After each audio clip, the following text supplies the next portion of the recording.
Hey friends, it's Jessica from Three Rivers Homestead, and I have some exciting, an exciting video here for you. Today we're going to talk about long-term food storage.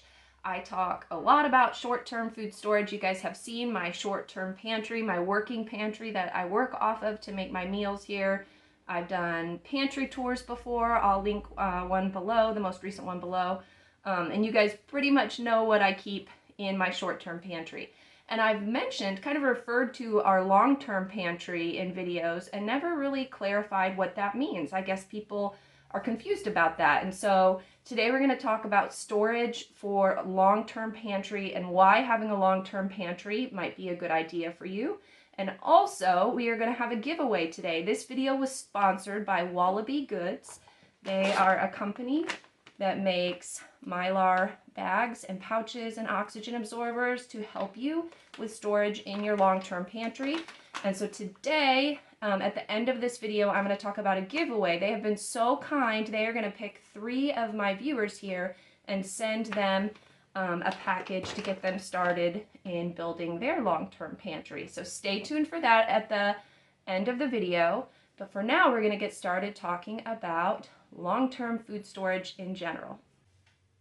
So when I talk about my working pantry, I'm talking about the food that I am getting from the pantry on a daily, weekly basis. Most of those bulk dried goods are stored in these 5-gallon food grade buckets. I get these at Lowe's or Menards, any store that has food grade. You do want to make sure they're food grade. And then I do gamma lids on the top so that the kids and I can easily twist it off and get into it. And this is what we're working from for our daily meals. Like for example, this is an oatmeal bucket that is nearly empty. I made oatmeal for the children this morning and I just scoop it out as needed. And then I can put the lid back on and put it back in the pantry. Now, oatmeal, for example, will only be good for about a year stored in your short-term pantry. So most of us will likely go through the oatmeal that we purchase within a year's time. Even myself, I am every couple of months buying 50-pound bags of oats, and I will easily go through that in a couple months. So it's usually not a problem. There's not a need to store your oats in your long-term food storage. But we're going to talk about why that might be a good idea in a little bit. So when I put dried goods in my short-term pantry, all I'm really worried about is making sure that no pests can grow in here. So I've mentioned before that when I get my big bags of grains, my wheat berries, my flour, my oats, beans, things like that, I will typically put them in my freezer for a minimum of 3 days. That will freeze any potential pest eggs that could be hidden in those grains because, believe it or not, or I guess like it or not, that happens. We can't control that. And if you don't kill those eggs, they could potentially hatch while it's in storage in your pantry. And if you've ever had a weevil issue or pantry moths, there are all sorts of pests that can then infest your pantry and cause all sorts of problems. So we freeze the items, thaw them out for at least 24 hours, and then I fill my buckets and I can just put them in the short-term pantry. There's no oxygen absorber needed when I put things in my short-term pantry because I'm going to be opening that lid and adding oxygen to the environment on a daily or weekly basis. This isn't going to make a difference. And so that is how you store things in your short-term pantry. Most items, like I said, are going to last a maximum of a year, maybe 18 months. In your short-term pantry. Now, I'm not saying that after a year these oats are spoiled and they're no good and I'm going to get sick if I eat them. That's not what we talk about when we talk about the shelf life of most dried goods. What we're talking about is retaining the nutrients. As a food item sits in storage, the nutrients degrade over time. Obviously, the fresher you eat the item, the more nutrients it will have. You know, the longer you get away from harvest, the longer it's sat in storage, the less nutrients have been retained. And so when we talk about the shelf life, we're just saying that you really want to eat those oats within a year, or else after that year, you're pretty much going to be eating a nutrient void food. Of course, it will still have fiber, it will still have some calories, it's still going to fill your belly if you're desperate to eat and you're hungry. but it isn't going to have that maximum nutrient potential. In order to preserve those nutrients, you would need to do some additional storage that we're going to talk about in a minute. Let me talk briefly about some other foods you may be surprised to hear the short shelf life. If you have pre-ground flour that you bought from the store, that's only going to be good for 6 to 8 months. So if you're someone who buys, a big 50-pound bag of flour because you like getting a deal on that and you put that in your pantry, know that after about 6 months, that flour has gone rancid and some of the, most of the nutrients have been lost. And so, that can be an issue. Beans, about a year is the shelf life on most dried beans. Popcorn is about 2 years. White rice is about 2 years, but brown rice, because it has a higher oil content, you're only looking at about 6 months. So that gives you an idea of why some of these items, if you're purchasing in bulk, you might want to look at long-term food storage option. So I guess the next question is, why would I have a long-term pantry? We tend to associate a long-term pantry with preppers, with doomsday preppers, and there is nothing wrong with being prepared. I have nothing against preppers. I myself could probably be considered one because I do a lot of preparing around here. I think it's wise to be prepared, to be able to take care of yourself, be able to bless your community and other people that may not have been able to prepare. There's nothing wrong with being a prepper. I'm going to preface it by saying that. But a lot of us think, Mylar bags, oxygen absorbers, that's just stuff for preppers. But I want to explain to you why that isn't the case. Right now, we're watching food prices rising. I've watched it in my bulk orders. Every month when I go to place an order, every couple months, the prices are going up and up and up.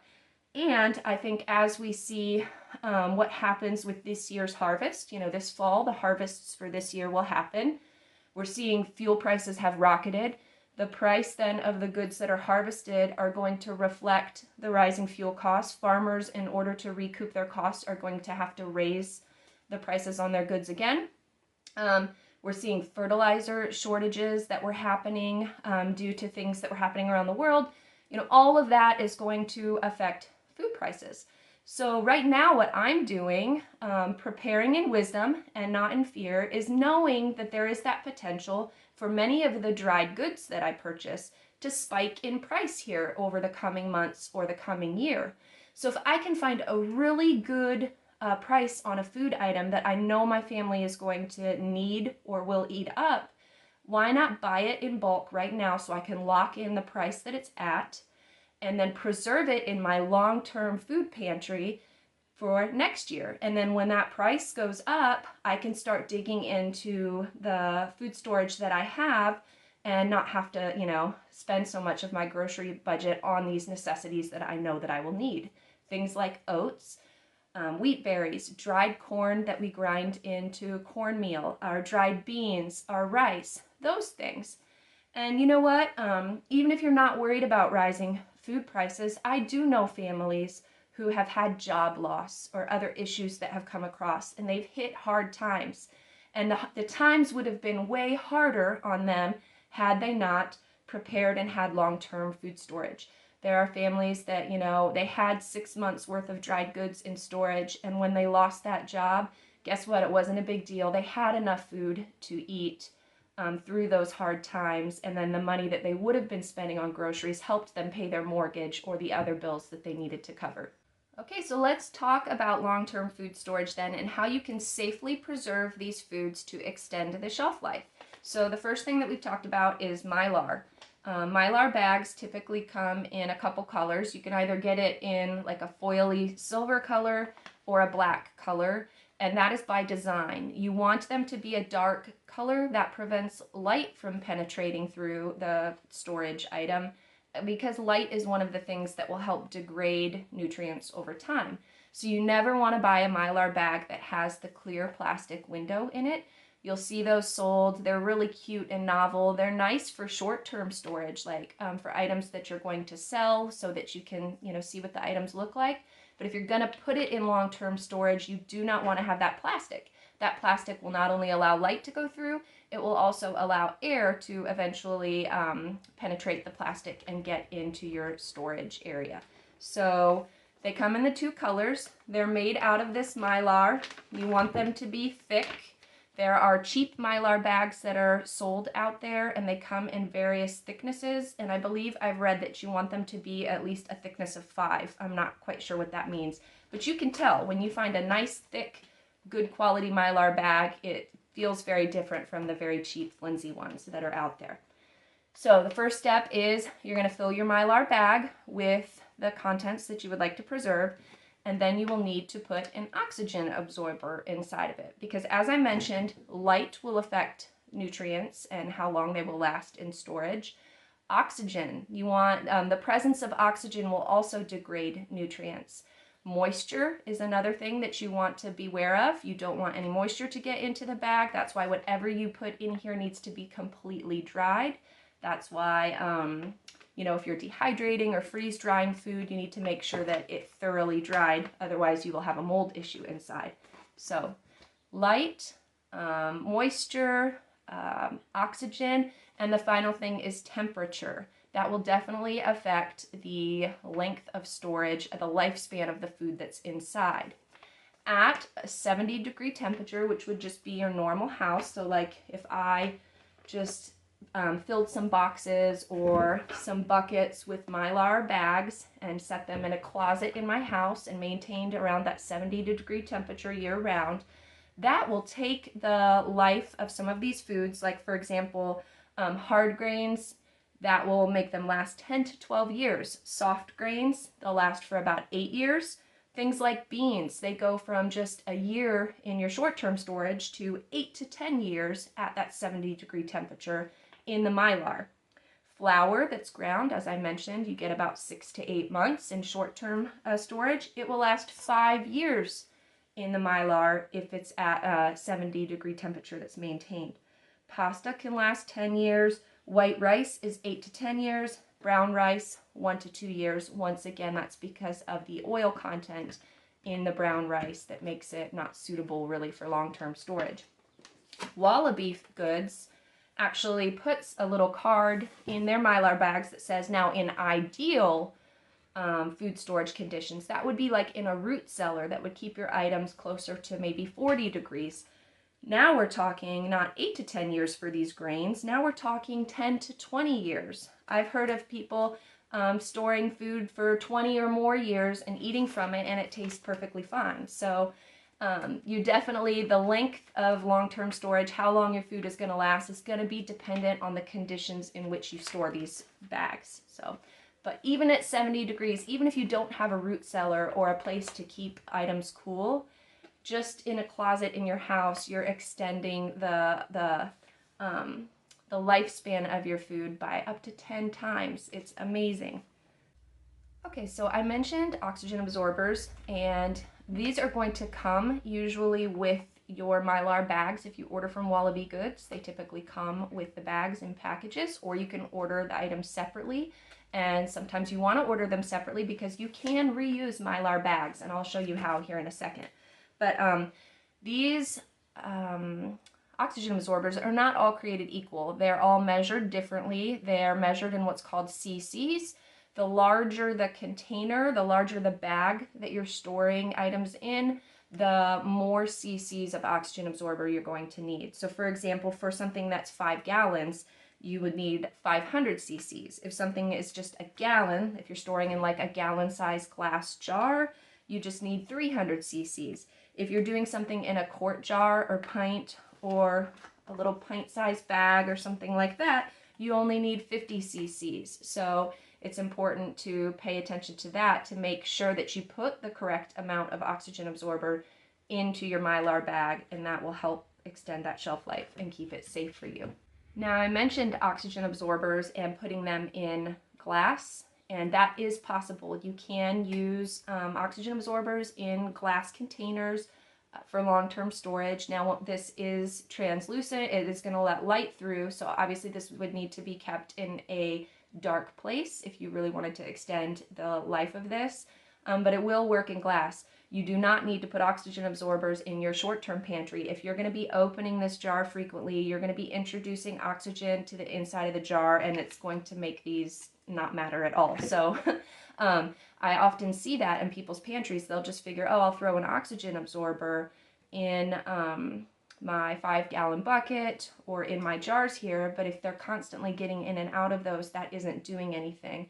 And I think a lot of people want to put those oxygen absorbers in there because they know that if you put an oxygen absorber in there, that will prevent bug growth. That helps with that.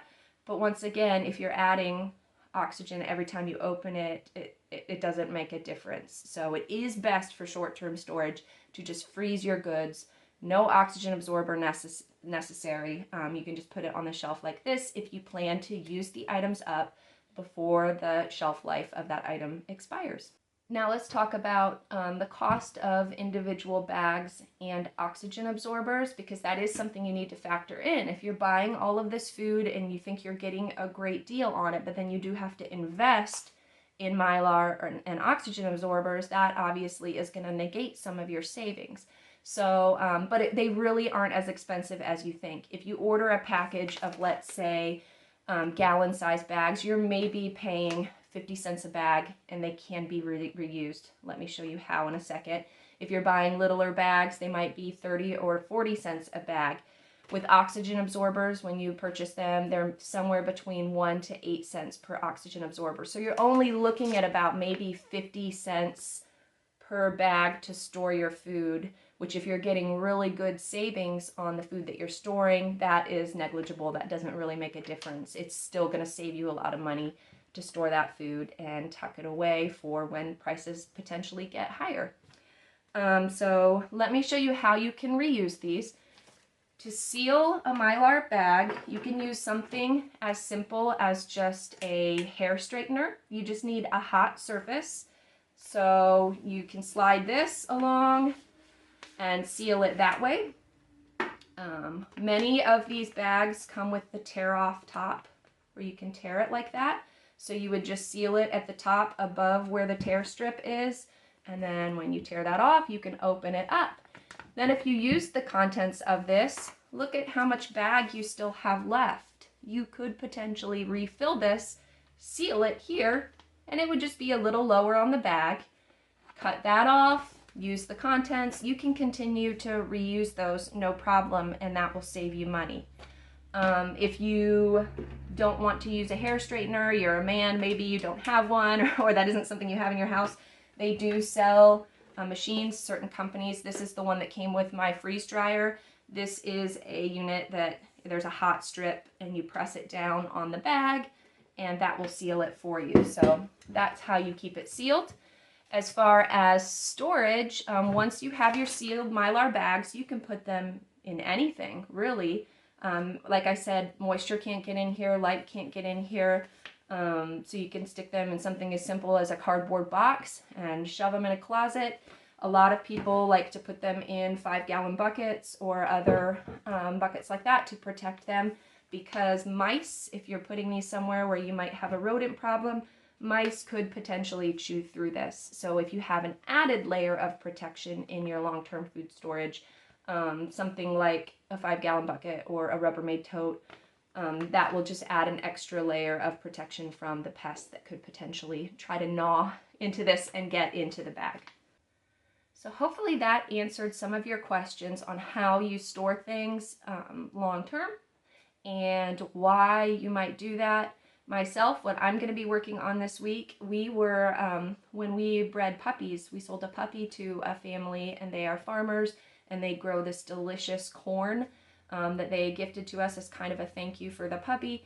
And I have a 5-gallon bucket of this wonderful, delicious corn that is slowly losing nutrients over time, because when they gifted it to me, I had already purchased some whole corn in bulk from Azure that I was slowly working through to grind and make my cornmeal and things like that. And so what I'm going to do is work on getting that extra corn into Mylar bags in storage and tuck that away for when I run out. You know, it's things like that. Mylar doesn't just have to be for grains. If you do have a food dryer or you have a dehydrator, Mylar is a great way to ensure that those things won't get moist in storage. It's just a great way and a convenient way to keep them. They sell these little Mylar MRE packets. You can see they have a gusset on the bottom so they can stand up. If you're going camping or backpacking and you wanted to freeze dry some food and put it in here and seal it up, then when you're camping, all you have to do is warm some water over the fire, open your bag up, pour the water in, and then you have a meal ready to eat. This is essentially, you know, an MRE. These are MRE bags. So there are lots of useful ways to use this. It doesn't mean that you're prepping for doomsday. It's just being practical and wise and finding a way to extend the shelf life and the nutrient contents of the food that you were gifted or you're purchasing or that you find really good deals on.